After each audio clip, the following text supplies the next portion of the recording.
What do you think is North Korea intent?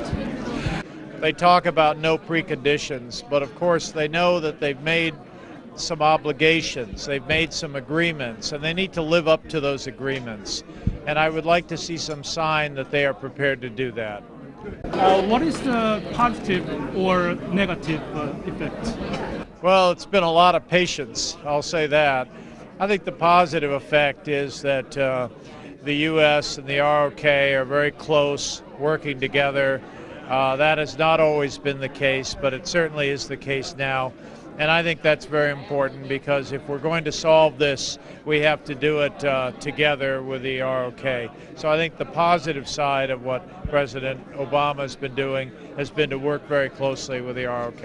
And do you have any regret in your negotiation with North Korea, including September 19th agreement? What is, of course, worrisome is the report that they've now restarted the reactor, which I think is a gesture which really is designed to show that they are not sincere about dialogue. That was the centerpiece of the September agreement. It was a centerpiece of the February 2007 agreement, and for the North Koreans to go against that really raises the question whether they're serious.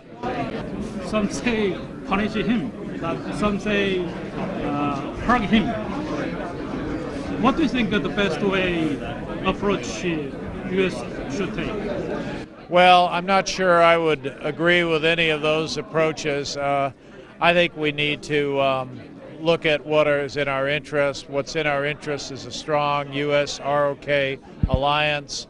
What's in our interest is to keep China in the position of having to do something because, after all, they're in the chair.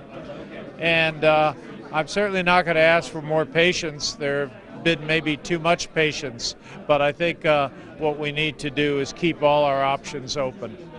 Do you believe North Korea will give up nuclear weapons? Whether you're pragmatic, whether you are ideological, I think it's very important that we all take the stand that we will not accept them as a nuclear state.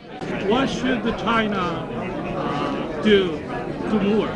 China needs to work on its own internal politics. China needs to get more people in China to understand that North Korea and this relationship with North Korea simply is not good for China.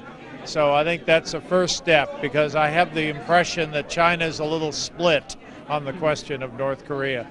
And then I think the second point is China needs to understand that as the chair of the six-party talks, it has an obligation to work with the strongest view in those talks, and that view is expressed by all the members that North Korea needs to denuclearize. I think China is trying. I think we should give credit to China in this, but as with every human endeavor, we can all try harder. Okay, thank you. Okay, thank you.